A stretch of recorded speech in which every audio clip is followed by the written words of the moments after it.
Buenos días, ¿cómo están? Buenas tardes, profe. Buen día, profe. ¿Cómo están? Bueno, bien. Buenas tardes, profe. ¿Cómo está? Bueno, vamos a empezar con la clase. Vamos a empezar con ditos contra. Quería hablar un par de cosas que ya hablé en la comisión anterior. Eh, Hoy la clase va a ser un poco más breve porque me vacuné la semana pasada y bueno, soy de riesgo, tengo diabetes y ando con un poquito no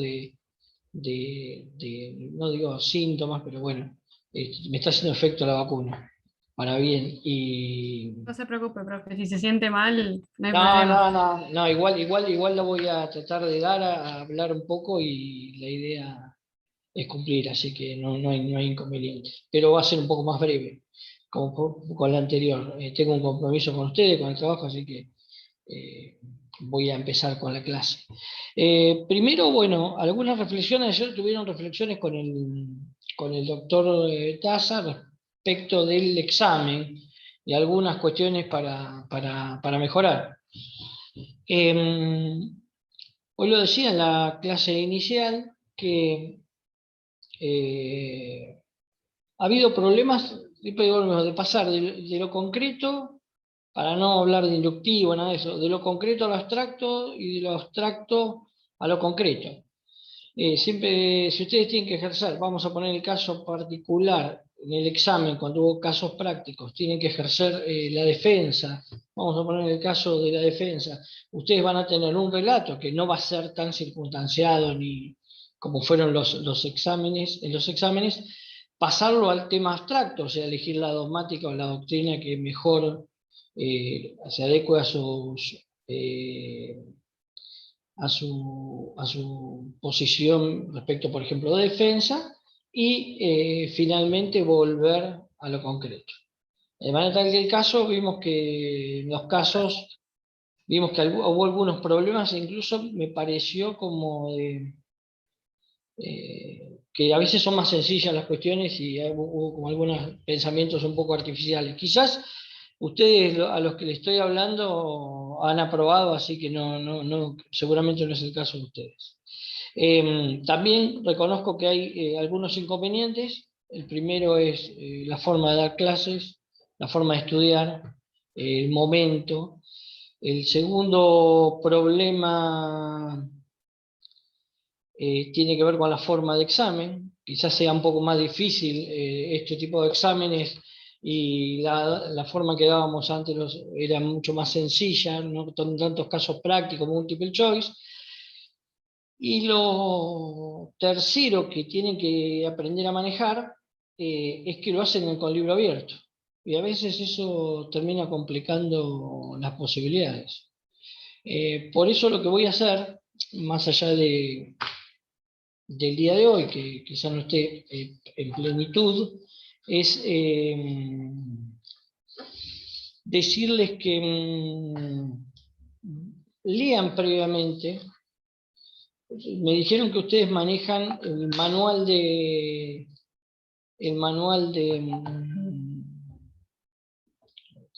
teléfono, no lo puedo silenciar porque estoy con el teléfono a los dos lados. Juegan manualmente, manejan los manuales de Creus, Compadre, El Crash y ¿no? compadre. Y usan un poco el campus, blog. Bueno, vamos a ver nosotros hoy, increíblemente, yo empezaba a dar estafa, pero ayer me dijeron, bueno, vamos a empezar con delitos contra la libertad. Así que vamos a empezar a ver delitos contra la libertad y después verán estafa y otras infracciones como el complemento a los delitos contra la propiedad. Primero, hice algunas anotaciones de algunas cuestiones que tienen que ver con el concepto de libertad, pero quisiera alguna impresión de ustedes para ver respecto del examen, en qué inconvenientes tuvieron, el manejo de penal 1, a veces es complicado. Hemos visto algunos problemas con el tema de la participación, no solamente del encuadre legal, sino el manejo de ver quién es autor o si se transmiten las circunstancias de la grabación que son personales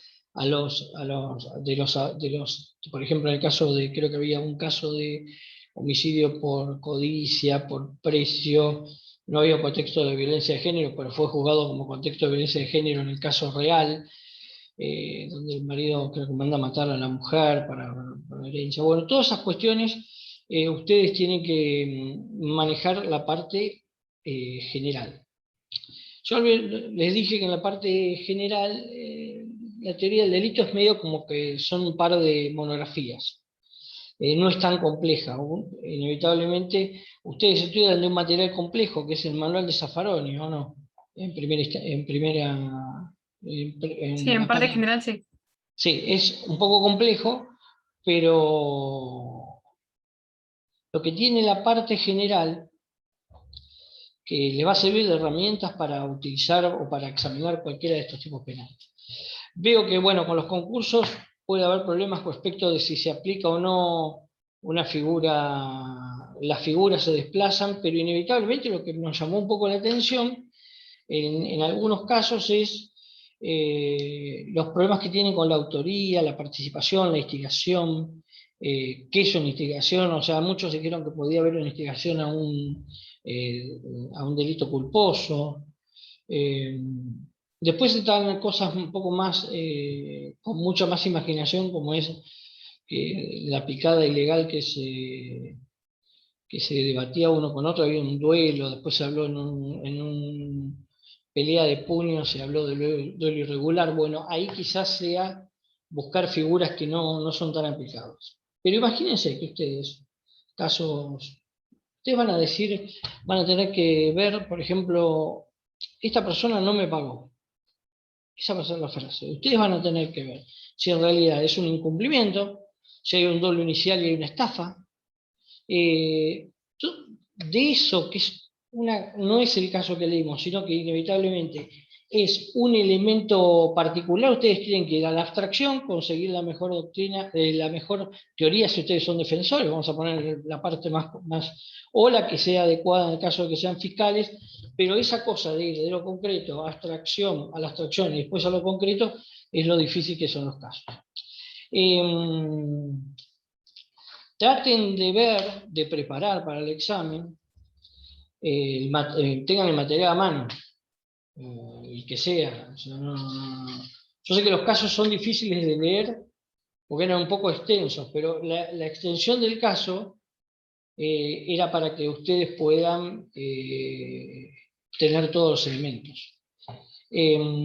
También debo decir que es un poco injusto hablar de exámenes porque lo importante acá no es que ustedes aprueben o desaprueben, sino que inevitablemente empiecen a valorar que se valorar algunos errores o problemas que puedan tener de comprensión a los fines en general, para el derecho en general, para ejercer en su momento la abogacía o lo que tengan que ustedes que hacer. Pero bueno, es inevitablemente eso. Vamos a ver delitos contra la libertad brevemente.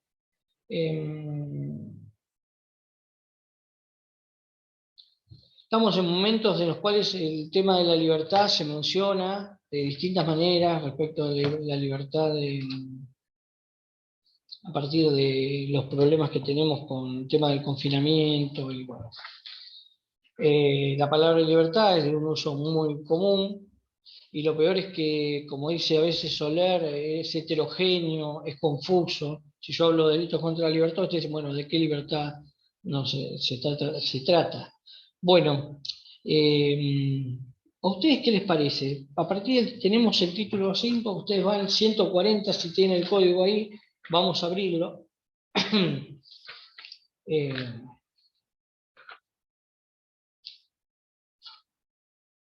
Título 5, delitos contra la libertad. Y seguimos viendo capítulo 1, delitos contra la libertad individual.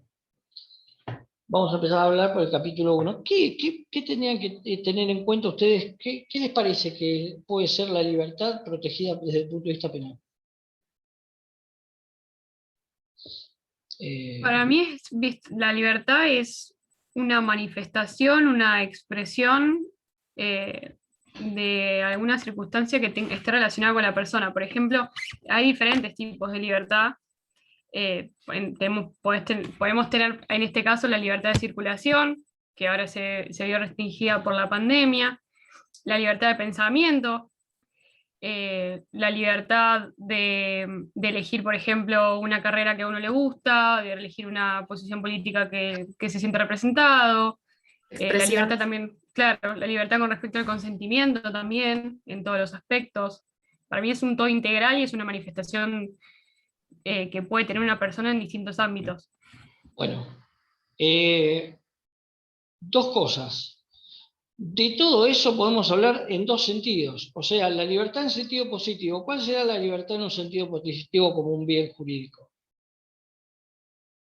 La libertad entendida como una libertad de locomoción, una libertad determinada. Y desde el punto de vista negativo, o sea, el positivo es que yo tengo derecho a trasladarme, a permanecer en un lugar, no solamente es a moverse, sino a permanecer en un lugar, también es una de las manifestaciones más importantes. Y en forma negativa, ¿cuál sería? ¿Qué les parece a ustedes? Si yo lo planteo en forma positiva, como un derecho, y si lo planteo en forma negativa, La que se ve ¿Que afectada. te obligan, profe? sí, evitar las injerencias respecto del ámbito que vamos a fijar la libertad. ¿Y en qué artículo de la Constitución principalmente vemos eso como principio de reserva? 19. El 19, exactamente, exactamente. Entonces, nosotros lo que vamos a tener en cuenta es que, primero, en la construcción de los delitos contra la libertad se valoró inevitablemente la idea de, primero, una libertad de locomoción, básicamente. Es más, vamos a tener 141, la privación ilegítima de libertad, que va a ser una figura tan básica. No por eso van a encontrarse con que la figura subsidiaria, no por la penalidad, no por lo básico, sino por lo básico de la figura. ¿Por qué? Porque será, si nosotros no llegamos a verlo, pero lo vamos a tratar de ver, o lo ven por su cuenta, en el secuestro extorsivo, media una privación ilegítima de libertad. Esa privación ilegítima de libertad, ilegal de libertad, va a tener, en ese sentido, va a estar desplazada por la figura. El 170 va a desplazar a la figura del 141. ¿Por qué? Porque inevitablemente la privación ilegal de la libertad tiene que ver con una figura básica que es subsidiaria. Siempre digo lo mismo, la subsidiariedad es otro de los principios que ustedes tienen que ver en la forma de desplazamiento de las figuras o confluencia. Cuando ustedes dicen, bueno, hay concurso real, concurso ideal, ustedes lo vieron, el concurso de leyes o mal llamado concurso aparente. Cuando existe ese concurso, lo que va a haber reglas inevitables de especialidad, han visto casos ya en nuestra ley, y también hay figuras donde es una figura básica que es desplazada cuando existen figuras más complejas. También se dan los delitos que ahora se quieren nombrar como grupo de delitos delitos de corrupción, pero que pueden tener principalmente hablar de delitos contra la administración pública. Ustedes lo van a ver, el tema del cohecho y los incumplimientos de deber de funcionario público. Si hay un incumplimiento de un deber de funcionario público, cualquier figura dolosa, porque esto es inevitable y fuera de lo funcional, va a desplazar a esta figura. Hay una construcción que se usa, lo hablaba en la clase anterior, del concurso aparente para decir, yo voy a buscar todas las figuras alternativas que involucren, porque puede haber un hecho de corrupción, pero también puede existir un delito contra la administración, puede existir un incumplimiento de deber de funcionario público. A mí técnicamente no me gusta esa idea porque tampoco me parece que judicialmente debe existir tanta imprecisión respecto de la imputación penal. Puede en un caso evaluarse,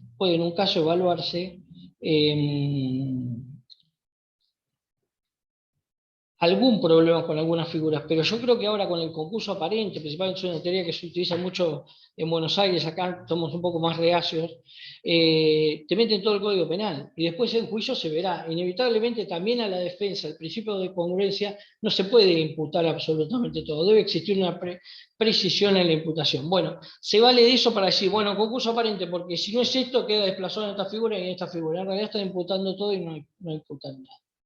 Nosotros no se utiliza, incluso lo usa Casación Federal, pero nos parece una forma un poco técnica de determinar las cosas, ¿no? Nosotros si vemos encuadres penales vamos a decir, bueno, esto es un incumplimiento de deber de funcionario público, figuras subsidiarias ante figuras un poco más graves, porque si nosotros vemos que alguien incumplió el deber de funcionario público, pero en realidad cometió el delito de cohecho, es cohecho. Que ustedes no los quiero complicar porque ustedes ya van a ver los delitos contra la administración. Bueno, entonces, nosotros ya en delitos contra la libertad vamos a ver que en los delitos contra la libertad, ya el sentido de libertad va a ser un poco más amplio que solamente el de locomoción, el de traslado, sino que ya va a ser una dimensión. En cuanto a que, creo que era Sofía había dicho, ahí te veo, habías hablado del consentimiento, cuestiones que hemos evaluado respecto, por ejemplo, van a ver en el tema de la trata, complicado, pero inevitablemente el planteo es el siguiente. El disparador es, si hay un consentimiento para alguna afectación a un delito de la propiedad, ¿puede disponerse del mismo? Algunos dicen, dentro de esta construcción lo van a ver, de que es muy difícil hablar de la protección de la libertad porque es un bien absolutamente, digamos, absoluto, y lo que sí debe verse es la protección del ejercicio de la libertad. Y muchos plantean, se puede disponer la persona de la libertad, de su ámbito de ejercicio de libertad. En Alemania se ve planteado en un momento esta situación de decir, bueno, estamos protegiendo en un principio la libertad de locomoción, de traslado, o aún la libertad de permanecer en algún lado, en un lugar, con las otras capacidades que tienen que ver con que, como ustedes habían hablado, la capacidad de una persona para decidir, incluso para consentir. A mí me gusta, que había notado un par de cosas. Muñoz Conde es un autor español, no sé si vieron algo de Muñoz Conde en la parte general, pero habla de libertad de actuación en un sentido amplio. Vamos a pensar esto, libertad de actuación en un sentido amplio. Capacidad de la persona de decidir lo que quiere o no quiere hacer, o trasladarse de un lugar a otro, o situarse en un espacio. Acá tenemos una visión un poco más amplia del delito contra la libertad. También, que a veces no suelo tratarlo bien desde el punto de vista solamente académico, pero no tengo la altura académica para hacerlo, pero a mí no me convence muchas veces Jacobs. Y había visto algo que escribió sobre amenazas, Jacobs. Dice que el sustrato general de los delitos contra la libertad, que van a ser muy amplios, vamos a ver distintos tipos de agresiones al delito contra la libertad y manifestaciones, tiene el sustrato, dice, del bien jurídico de la locomoción, si lo tuviéramos en cuenta así. Pero el autor textualmente, y esto es textual de Jacobs, dice, es necesario desvincularse del pensamiento de que la libertad de la víctima se puede configurar sin referencia a la libertad de los demás, en relación con el comportamiento entre autor y víctima. O sea, acá lo que tenemos es la relación autor-víctima, delitos contra la libertad, y ya vemos que inevitablemente se amplía la situación no solamente a la locomoción, sino esa relación de disponibilidad o no del ejercicio de libertad. La tesis de Jacobs descansa en la idea de que toda norma jurídica tiene como finalidad común la de limitar la libertad del autor potencial a favor de la protección de la potencial víctima. Esto no lo dije en la clase anterior, creo que en la clase anterior estaba con síntomas peores, la verdad que ahora estoy un poco más claro, pero bueno. No estoy bien hoy, pero bueno, quiero cumplir con la clase y bueno, estoy en casa tampoco. Pero en la primera clase estaba medio, ahora estoy un poco mejor. pues tengo un poquito de fiebre, pero bueno. Lo que les iba a decir es lo siguiente.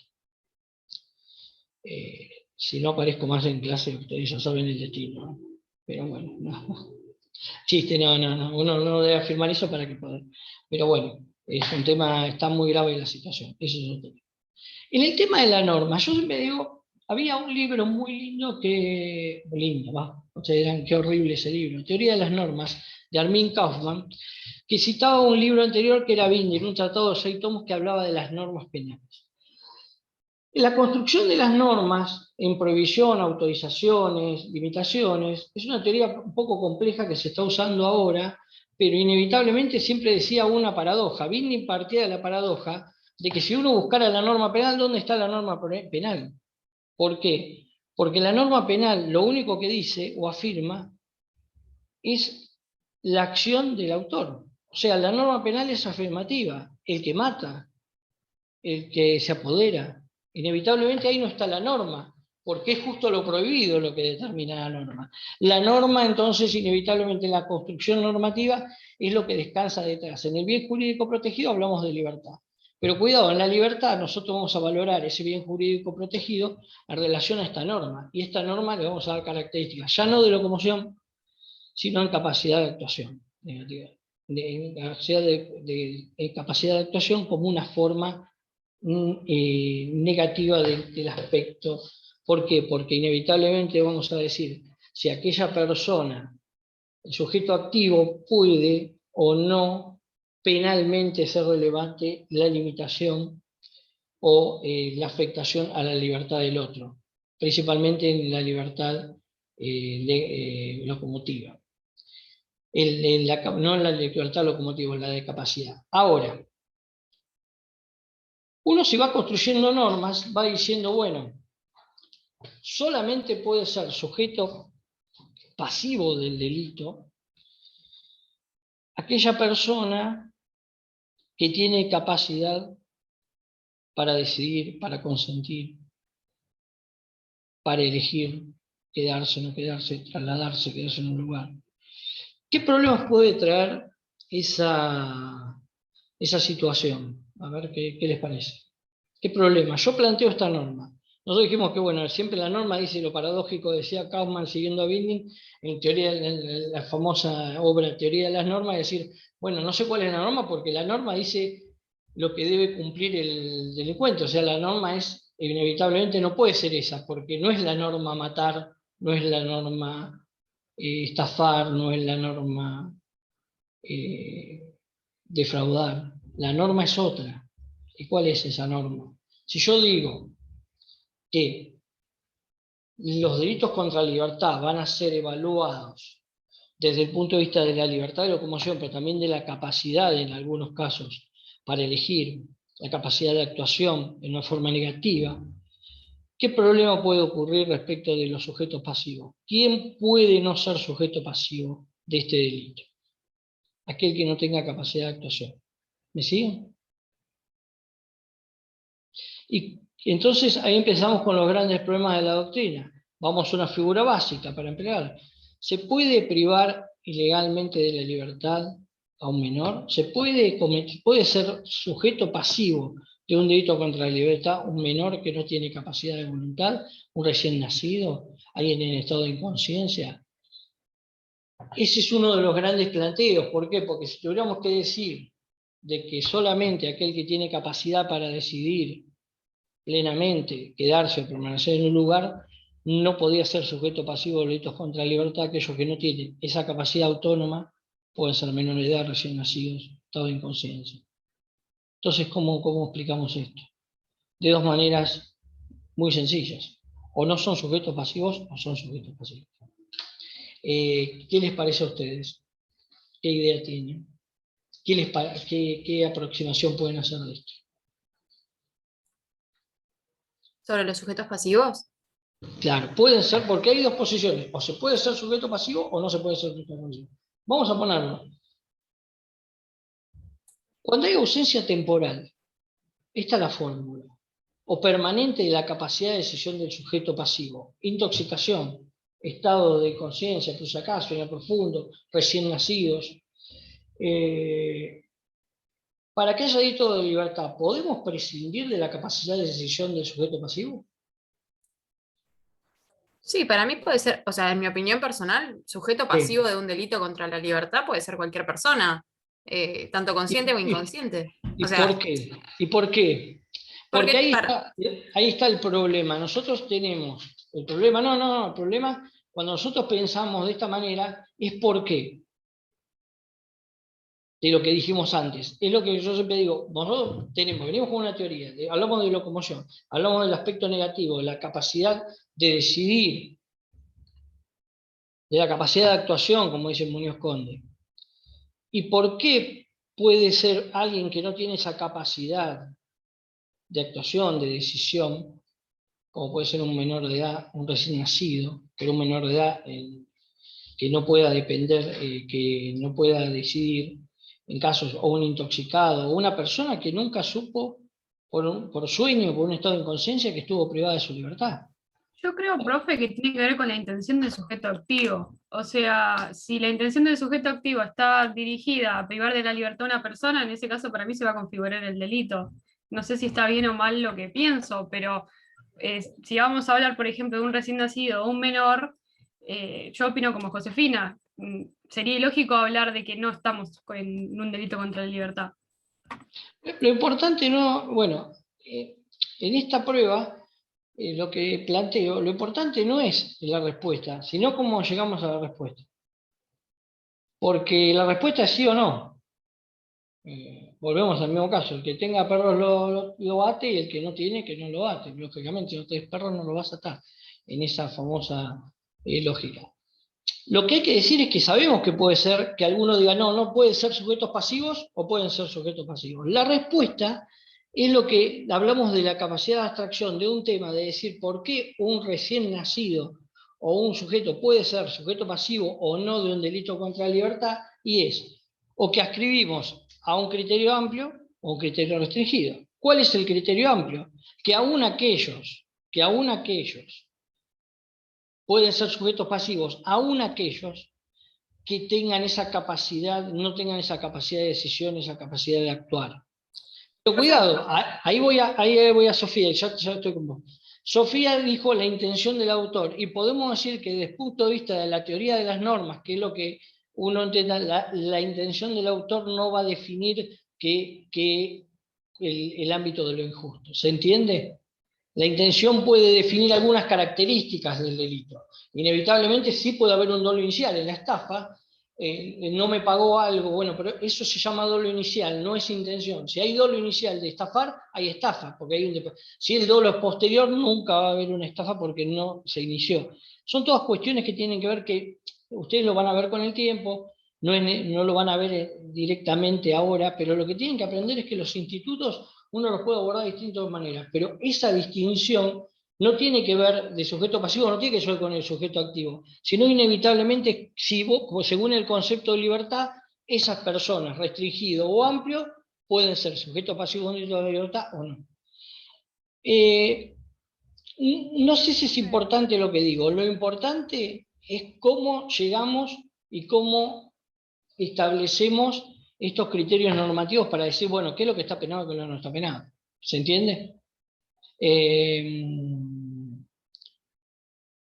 Por eso, desde un concepto amplio, nosotros podemos decir que, en mi caso, si tomás un concepto amplio, todos los delitos contra cualquiera puede ser sujeto pasivo de un delito contra la libertad.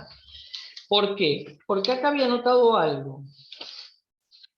Profe, Sí, alguien me había dicho que lo interrumpí. Josefina, ¿no? ¿Era ahí? ¿Ibas a decir algo o no? sí, pero ahora quiero hablar Mar, yo después pregunto. Ay, Marta, me estoy re perdido. ¿A dónde? ¿A dónde? acá. No Ay, hagas ay, ruido. ay, ay, veo la foto. No, me se escucha pierdo. abajo, Mar. Sí, no puedo subir, no puedo, no sé, No, no hay no me problema. deja. Escucho. No puede ser que, como todos somos titulares de derecho, si bien no todos tenemos capacidad para ejercerlos por sí, todos, Sí. todos somos titulares de derecho. Por ende, si todos tenemos el derecho a la libertad, a todos se nos va a vulnerar. seas persona por nacer, seas un menor de edad. Como que lo veo Sí. más como una cuestión constitucional por ahí. Además lo importante no es qué posición uno toma, siempre digo lo mismo, sino es cómo se llega al razonamiento de esto. Si normativamente vamos a decir, tener un criterio amplio o restrictivo, pero el criterio amplio o restrictivo tiene que ver quién puede ser sujeto pasivo. No influye ni el sujeto activo ni nadie, sino quién puede ser el sujeto pasivo. Por ejemplo, acá había notado, recién nacido, medio así en apunte puse, recién nacido carece de capacidad decisoria, pero también carece de capacidad de movimiento, y madurez física y psíquica. Tenemos un caso. Muchos, si tuviéramos los dos fundamentos, el recién nacido, por ninguna de las dos manifestaciones, por libertad de movimiento, por libertad decisoria, podría ser sujeto pasivo de un delito contra la libertad. Sacando, bueno, lo que ustedes van a ver, la sustracción, no presentación de menores, 146, 147, ¿por qué? Porque eso tiene que ver con la disposición y custodia de los padres, es un delito que después lo vamos a ver respecto de la vigilancia. Entonces, profe, llegamos a la conclusión que cualquiera puede ser sujeto pasivo de un delito contra la libertad. Como que ya Si está uno dice zanjada que esa... cualquiera, claro, no está zanjada, ¿eh? No, porque, por ejemplo, en Alemania se habla de potencial o concreto ejercicio de esa libertad de capacidad. Las dos teorías. E inevitablemente vamos a ver casos en los cuales no están incluidos y casos en los que están incluidos. Discusión alemana. Yo acá había notado, le digo,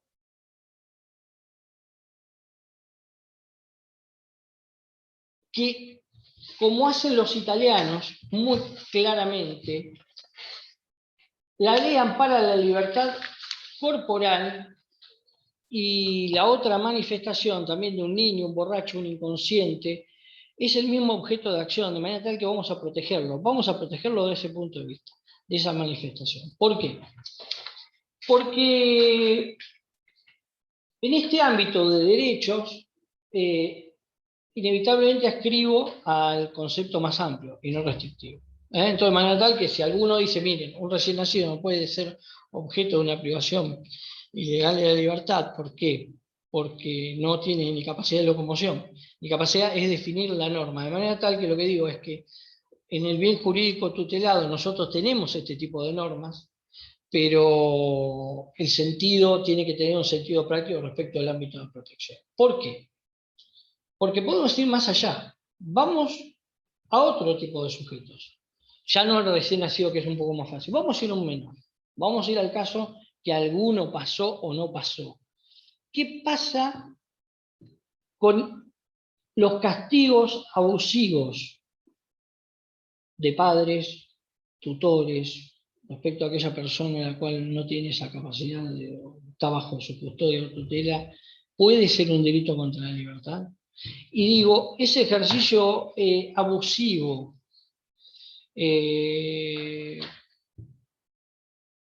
esa limitación abusiva, si es un delito contra la libertad, en el caso de aquellos que son tutores respecto a un menor, ¿puede ser privación de la libertad? La imposición abusiva de un castigo que limite esto, ¿puede ser una privación de la libertad de menores?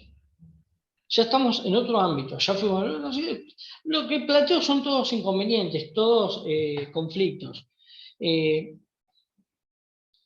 Una situación, un castigo por encierro, no sé, no hay que dar casos particulares, pero un Yo creo padre que va a depender puede... de la proporción de ese castigo. O sea, Exactamente, obviamente el que los tema, padres claro, tienen el derecho a imponer límites, pero a ese derecho que tienen los padres también existe un límite. por Entonces, eso si lo que decirlo. decimos, un castigo abusivo, por supuesto, irrazonable y abusivo de un padre puede ser una privación legal de la libertad, esa es la pregunta.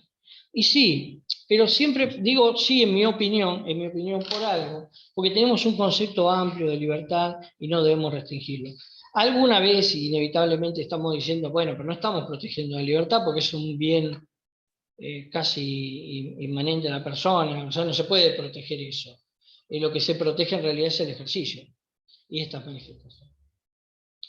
Lo que digo es que, a modo de de ejemplo, por ejemplo, en Alemania, hay dos, acá decía, Bockelmann, Hepper, Langner, bueno, no importa, Otto, algunos autores hablan de libertad personal de movimiento potencial.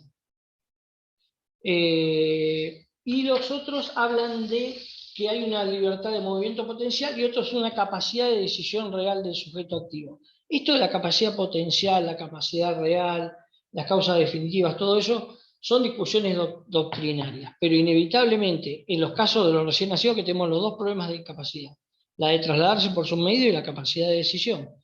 O en algunos casos también aquellos otros tipos de sujetos, podemos decir que el concepto más amplio, casi siempre resuelto por los italianos, es de que debe protegerse el objeto de protección del derecho de libertad con todos. Y Mesger dice, citando, cualquier hombre, también un niño, una enfermo mental, un borracho o inconsciente, debe ser protegido ante un delito contra la libertad.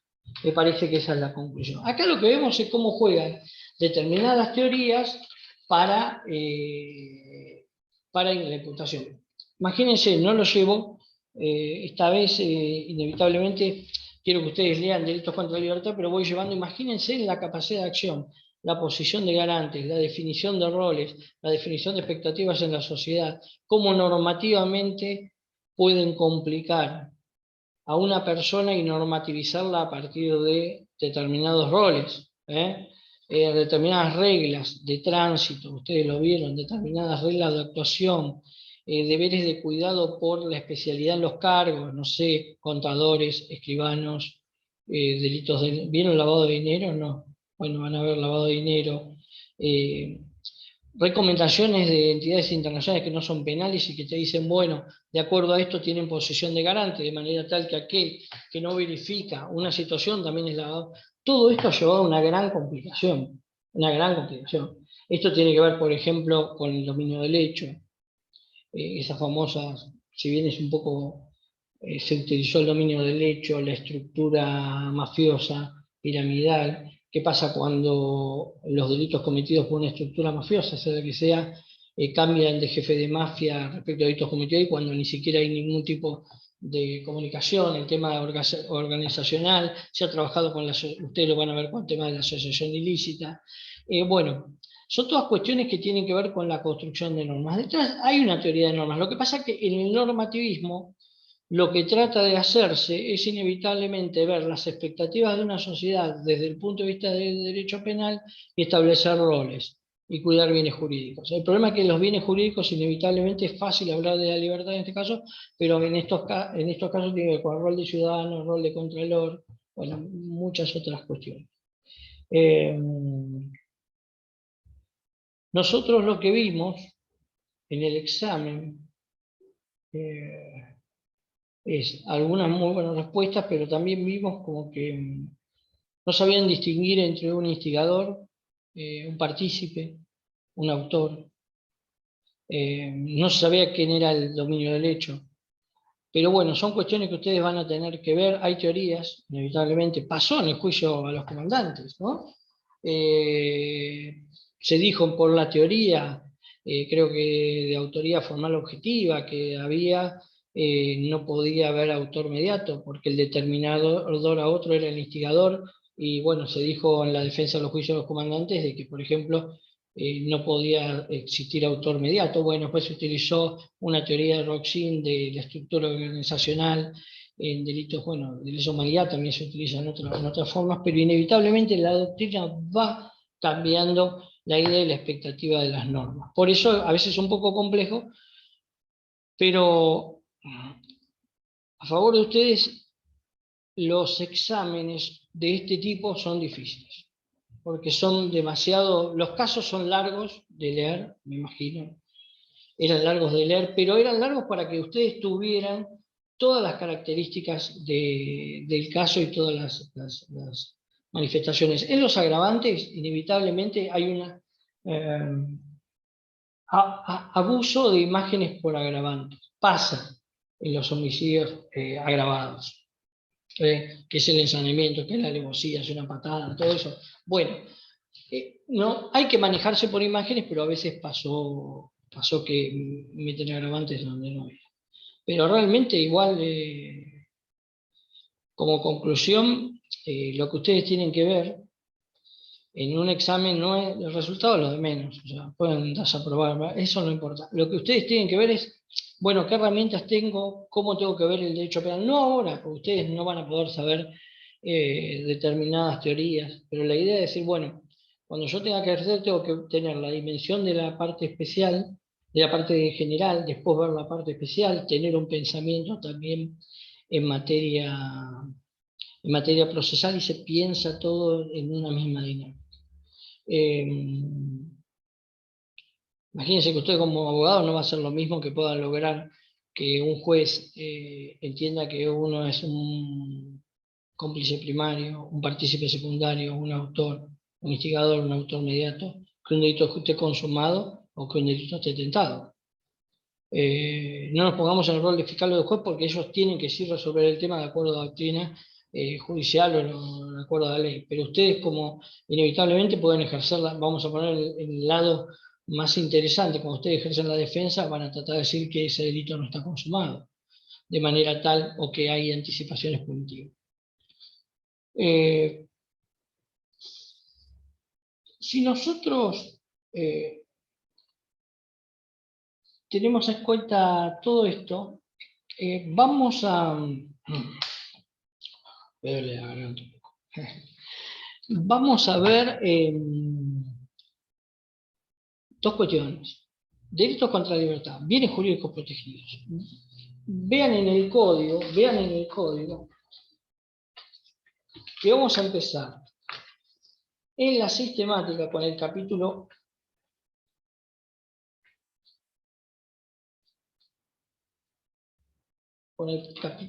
5.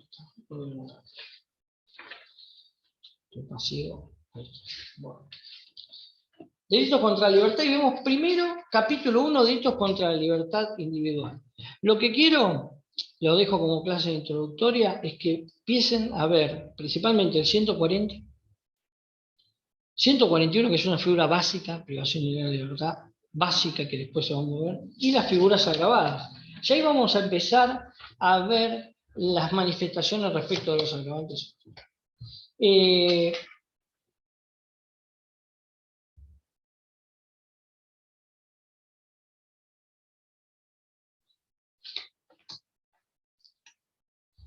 Vamos a tener, ustedes tienen que ya ver, quiero que vean que el bien jurídico libertad vamos a tener casos en los cuales va a haber servidumbre, van a haber explotaciones laborales, van a haber explotaciones sexuales, la explotación en virtud del concepto de vulnerabilidad, menores, normativizando va a ser un poco complejo toda esa situación.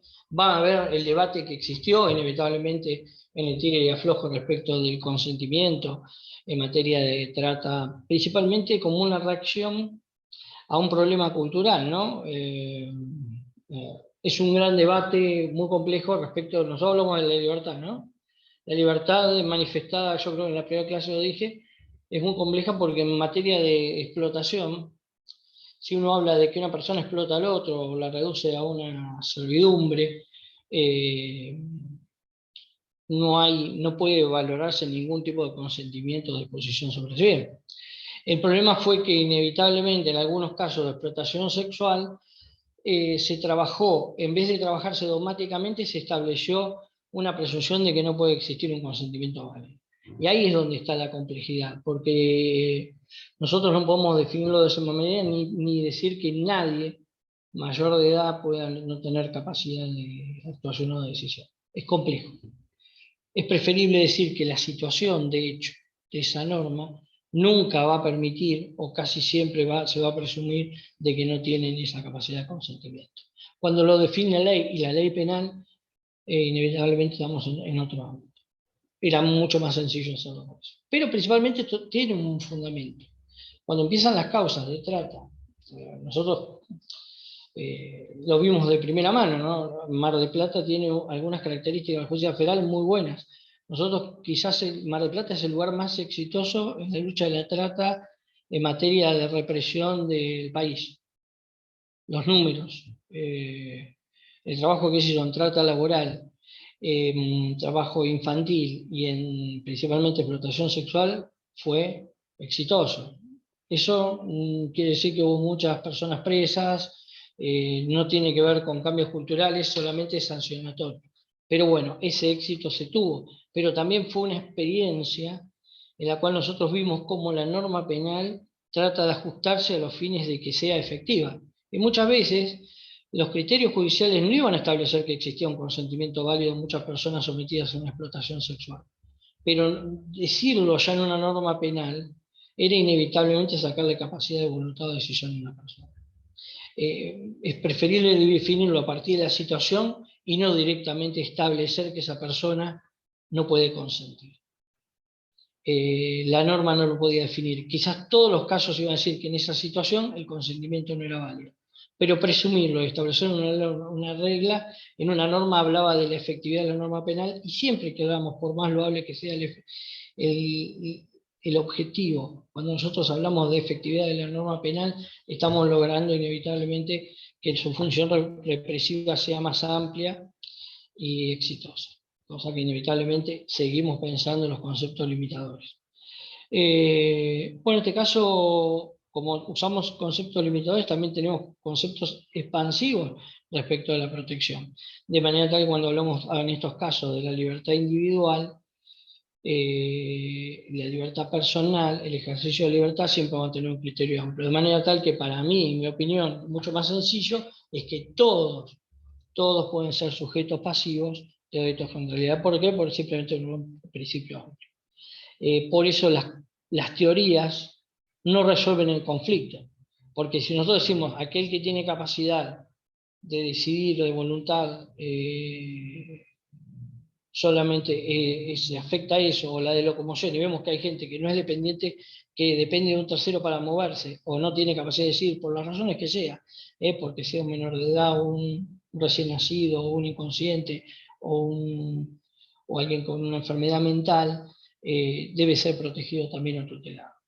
El tema es que es preferible basar eso en la situación de hecho y no establecer una presunción iure de iure, que era al principio y terminó siendo inevitablemente una tara, en términos técnicos, a una persona. Tara en el sentido de limitación, ¿no? Bueno, ustedes van a ver, cuando vean, es importante, si ustedes tienen tiempo, ahora que cuando vean los artículos, y eso es algo vean, van a estudiar del manual, creo que ven Bonpadre, ¿no? Bonpadre, y tienen Bonpadre, y no está mal. Y tienen nuestro blog, campus, o como ustedes. Bueno, pero también, si no tienen libros, traten de googlear, traten de ver los conceptos de servidumbre, de explotación, empezar a ver la dinámica que puede haber entre lo que fue la esclavitud, la servidumbre, el sometimiento, la disposición, el tema de la explotación sexual, laboral, los sujetos pasivos, la figura de privación ilegal de la libertad. Traten de juntar material y leerlo. Van a ver una construcción de cómo se empezó a hablar de que la esclavitud, bueno, no puede haber esclavitud de derecho porque está prohibida totalmente, y eso es una cuestión del cual, como el proyecto de 1891, Matenzo, Rivarola y me acuerdo siempre el tercero, pero bueno, van a ver cómo fue trabajando la idea de los códigos, si los pueden ver, el código italiano, la traducción, y nosotros con el código italiano a veces hemos tenido algunos problemas de traducción. Pero inevitablemente es la base de nuestro código penal en muchos de los casos. Nosotros hemos elegido, antes que el código suizo para algunos casos, el código alemán, el código italiano, y principalmente el código de 1889. Bueno, si ustedes ven el derecho desde este lugar, es un poco más entre complejo, más atractivo, lo pueden manejar, el objeto, lo toman como una cuestión. Traten en el examen, como un truco, tener los materiales a mano, porque es el libro abierto, chicos. El problema es el tiempo, elegir si uno lo hace bien. Yo entiendo que, imagínense, yo soy un seguidor de MasterChef, porque me gusta la comida, así tengo. En MasterChef venían todos cocinando bien hasta que le dieron una receta. Cuando le dieron la receta no la podían cumplir. ¿Por qué? Porque había un trabajo extra. Si vos ves todos los ingredientes, yo vi ayer que voy a comida coreana, bueno, y me gusta ver cómo cocina, pero prestaba atención a eso.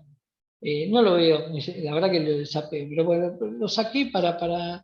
Ayer le dieron una receta y no pudieron cumplir con la receta, se les complicó. A veces nosotros, ustedes es más fácil intuitivamente ver los ingredientes o las cosas que cuando nosotros le establecemos un caso, le ponemos un múltiple choice, pues es como tener una receta que ustedes la tienen que cumplir. Es un poco más difícil.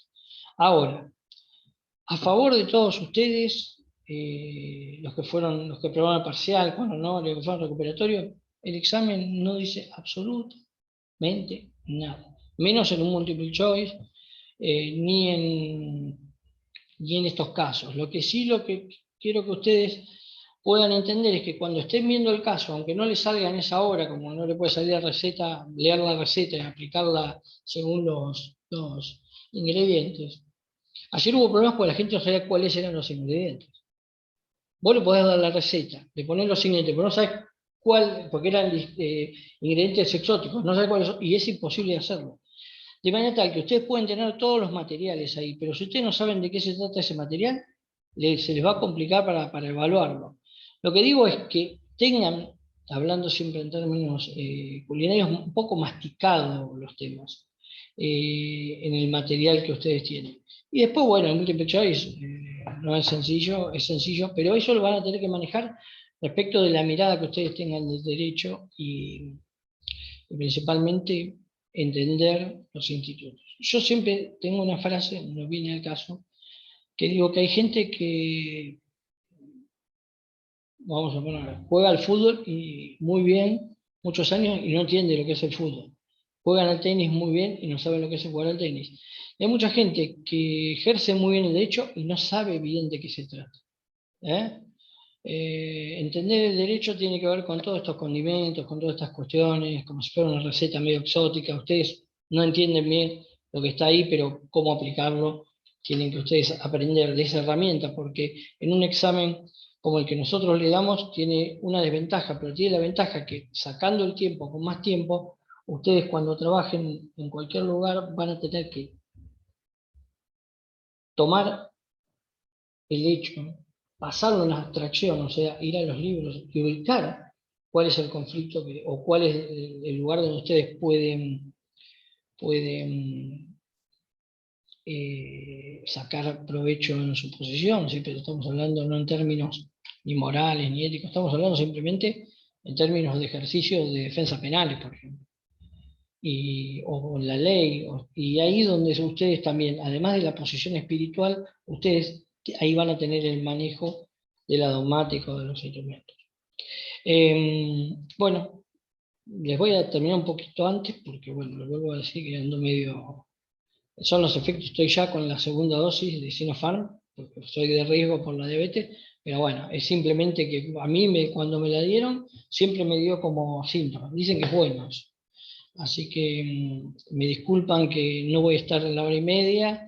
Empezamos el viernes que viene, seguramente con delitos, Julio, o en mi caso le vamos a dar delitos, vayan viendo el 140, 141, y busquen si pueden imprimir o tener a mano todo lo que puedan ver de doctrina, y léanlo, márquenlo y guárdenlo ahí. Es simplemente sedimentación del texto, ¿no? Ustedes miran el texto, lo sedimentan, lo guardan y después lo usan para cuando...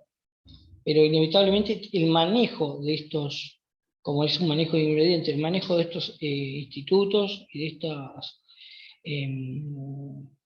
estas artefactos como son las teorías y los elementos de teoría del tipo penal, les va a servir el poder manejarlos y manipularlos, como se dice en términos de manipulación de alimentos, bueno, puedan manipular el derecho penal de alguna manera, y ese es el dominio que van a tener ustedes. Hoy no hay preocupación por parte del examen, si es brillante, no es brillante. Lo que quiero es que ustedes puedan pensar de cómo en un futuro resolver un conflicto penal valiéndose de las herramientas que tengan en ese momento. Bueno, chicos... Fue ese, creo que fue el problema, que nunca lo resolvimos. Por eso se vio en el examen. ¿Nunca lo resolvieron? ¿En qué sentido? Y nunca resolvimos un caso en tiempo y forma como para tener una hora para resolver 2 casos que eran bastante extensos.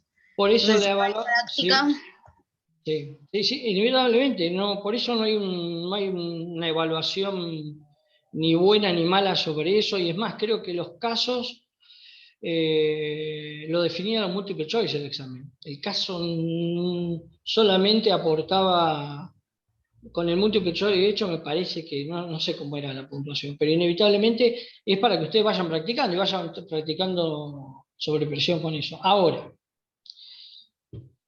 les doy algunas pautas. Miren a su alrededor. Imaginen situaciones, sea al que le interesa, ¿no? Hoy, mañana, pasado, dentro de 20 años, y pásenlo por el tamiz penal, ¿no? Un detalle, no sé, ustedes ponen, en un momento están viendo Crónica TV, ponen a un cantante que es de mala fama, no lo conozco, pero parece que es un cantante de cumbia, y acaricia a su nieta de una manera. Traten de pasar ese hecho, que es una filmación, que usted puede ser abogado y defender, ver qué pasó en esa situación, pásenlo en materia penal. Si eso pudo haber sido un delito contra la integridad sexual de la menor, vean situaciones, por ejemplo, ven una persona que está ejerciendo la prostitución, vean un conflicto que tienen ustedes con un carpintero que no les entregó el trabajo, vean un problema con un seguro, vean, no sé, pero bueno, si ustedes empiezan a tener esa mirada total y pasarla al derecho penal, se van a encontrar con ciertas circunstancias. El tema no era leerlos y entenderlos. Lo que se pretendió, yo no hice los casos, ¿no?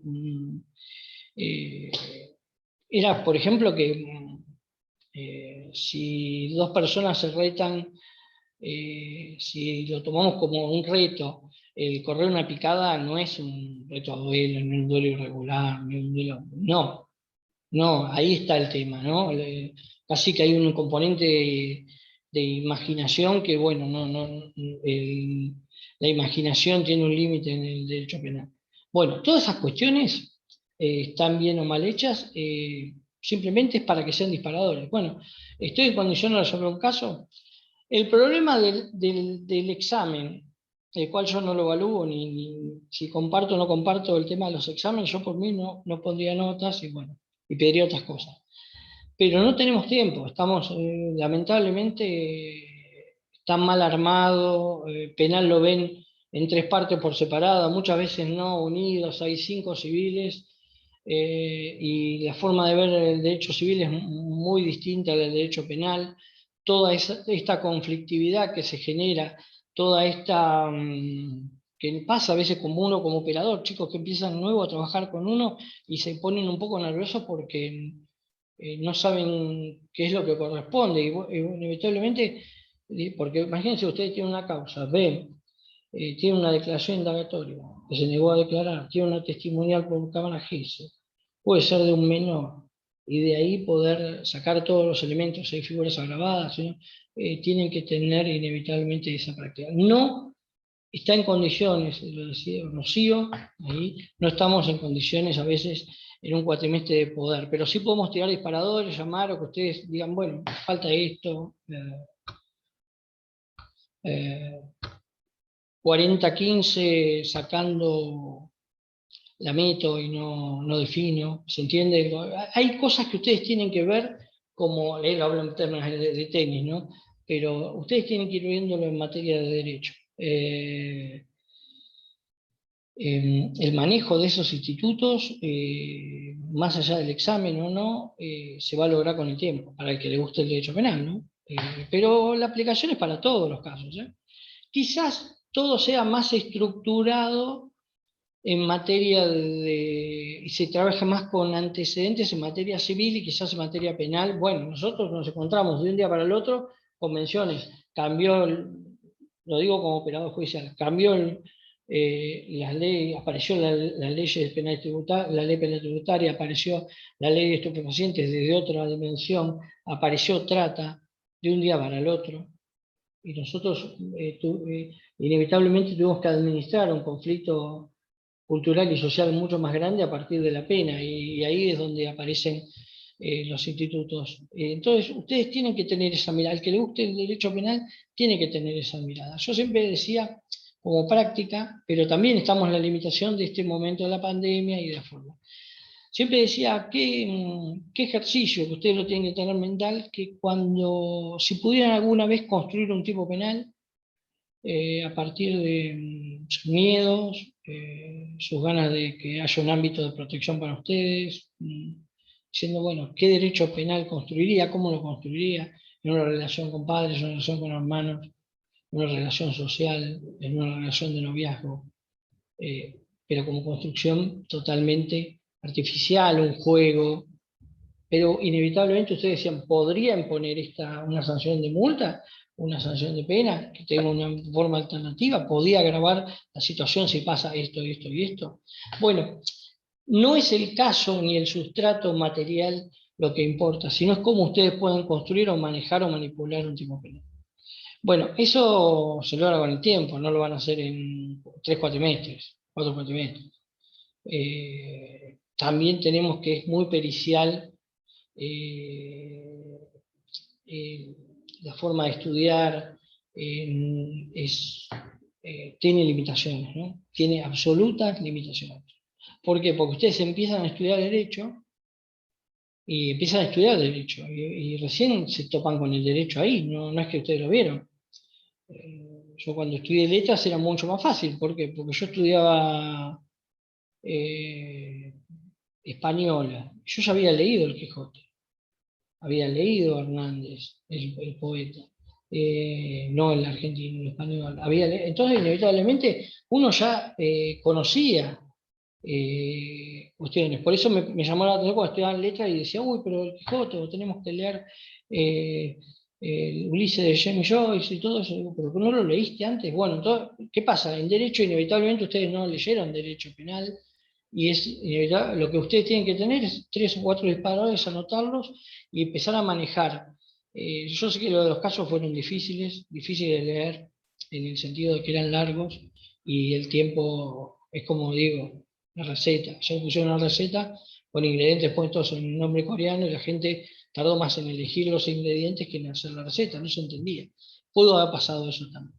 Pero bueno, no es ningún conflicto desaprobar una materia. Lo importante es que ustedes tomen esas herramientas para ir mejorando. Bueno, lamento no estar bien físicamente, pero ya, bueno, el viernes que viene voy a estar 10 puntos y vamos a arrancar. Pero lo que quiero es que ustedes aborden 140, 141, 142, vayan viéndolo de una manera, los delitos contra la libertad, todo lo que tengan lo vayan acumulando, vayan rayando, poniendo cosas, asteriscos, lo que ustedes quieran.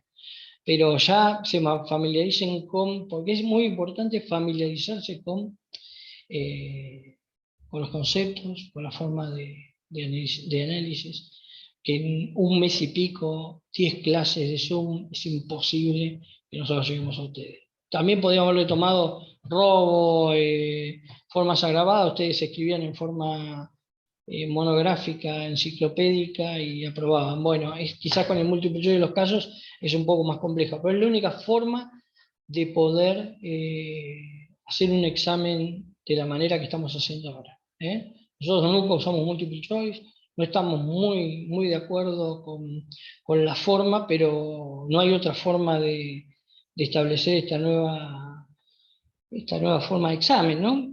Siempre sería mejor oral o de otro tipo de examen. Pero bueno, acostúmbrense a rendir un examen con los ingredientes y con la receta. Cuando tienen todo es difícil decidir, porque uno tiene que ya no hacer un estudiante, sino tiene que decir, elijo esto, no elijo esto, leo esto, tomo esto, no tomo esto, y ya hay decisiones, no está tan automatizado, es bastante complejo, ¿no? Pero bueno, que sirva para ustedes ese tipo de experiencia, ¿no? Y vuelvo a disculpar, bueno, la forma de examinación, la forma de dar clases, no es la ideal, pero bueno, estamos en medio de una pandemia y tenemos que acomodarnos todos, ¿no? Así que bueno, Gracias, profe. me voy a acostar ahora y bueno, así me mejoro un poco. Les mando Que se mejore. un saludo. Gracias, Bueno, profe. gracias. Que se mejore. Muy buena clase. Bueno, eso.